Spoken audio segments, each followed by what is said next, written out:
Welcome to Door Sleep. In today's video, we're going into one of the most overlooked scenes in the Foundation. What really happened between the Overseer and the Watcher. Now, a lot of people play through the final part of the Foundation and walk away thinking the Overseer killed the Watcher at Door 189. That seems to be the general idea going around. But once you really look at how that moment is set up, it's not actually that simple. There's a lot happening in that sequence that doesn't add up to a confirmed death. And today, I want to look at the scene for what it really is, a quiet, strange moment between two entities who might have more history than we think. Before we get into it, massive shout out to @ScrubsIsBetter. He's the one who made this thumbnail, and he's also the one behind my most popular video. Dude's insanely talented. I'll have him linked in the description, so make sure to subscribe to him and go show him some support.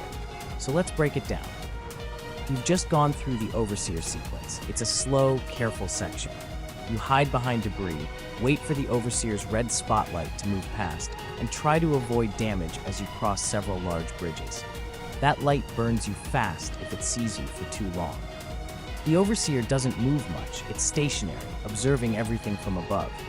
And when you finally finish that section, the pacing completely shifts. Suddenly, you're being chased.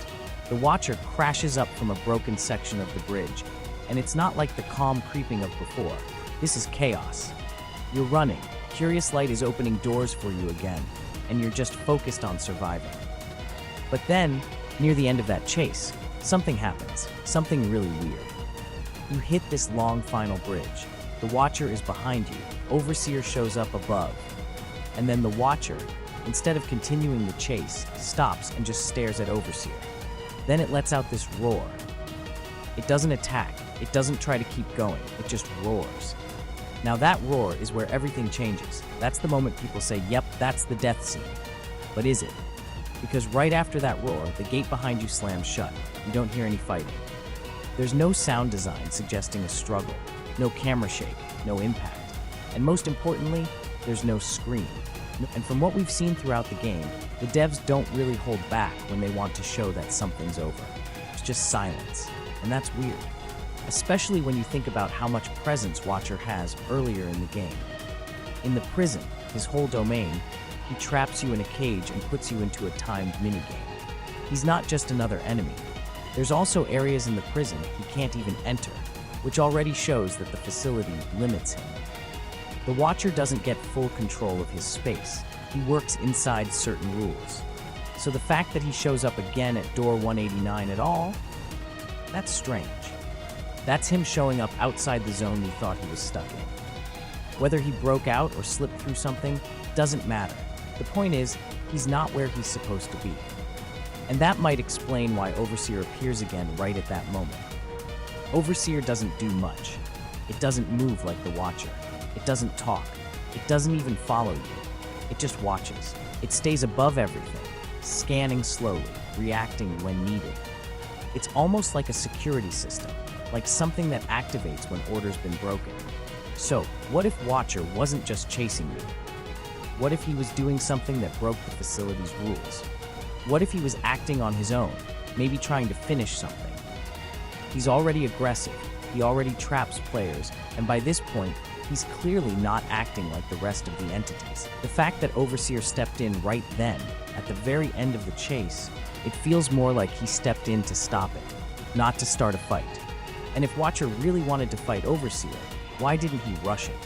Why just stop and roar? It's not fear, but it does feel like something he's already tried before.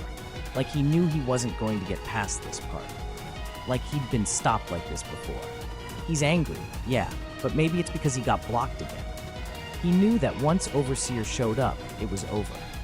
And that roar was more frustration than anything else. So what happened after that? Some say he got killed off screen. But if that were true, you'd expect confirmation, a badge, a sound, anything. Instead, we get nothing. And that's the point. If they really wanted us to think he was gone, they would have made it obvious. Instead, what they left us with is silence, which could mean Watcher was simply dragged back, pulled out of the chase, recaptured, or locked away again by Overseer. Think about it. Watcher was already part of the facility. already under restrictions in the prison. Maybe Overseer's job is to prevent things from going too far. And if Watcher escaping was unexpected, Overseer showing up was the system correcting itself. So did Overseer kill Watcher? Probably not. If Watcher was really killed, we'd see it, or at least hear it, but we don't. What seems way more likely is that Overseer was never there to destroy him. It was there to shut him down, contain him, or remove him from the situation. And the gate closing behind you wasn't about saving you, it was about isolating that moment. If the Watcher rig has 8,000 health and Overseer does 35 damage per second when you're exposed to its light, that means it would take about 229 hits to fully drain that health bar. So if you do the math, 8,000 divided by 35, you get roughly 228.57. Now think about that in time. If that damage was happening every second, Watcher would have to be stuck in that beam for about 229 seconds straight. That's just under 4 minutes of non-stop damage. And we already know how Watcher moves. He's fast, aggressive, and he's not just gonna sit there and take it.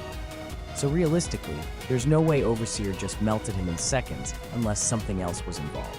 Maybe Watcher escaped, maybe Overseer only wounded him, or maybe it wasn't even a full kill. Whatever happened behind that gate, it wasn't a clean, easy takedown. Whatever happened between them didn't need to be seen. That silence says more than a cutscene ever could. So maybe Watcher didn't lose. Maybe he just ran out of time. And if that's true, then he's probably not gone for good.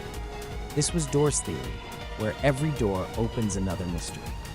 See you next time.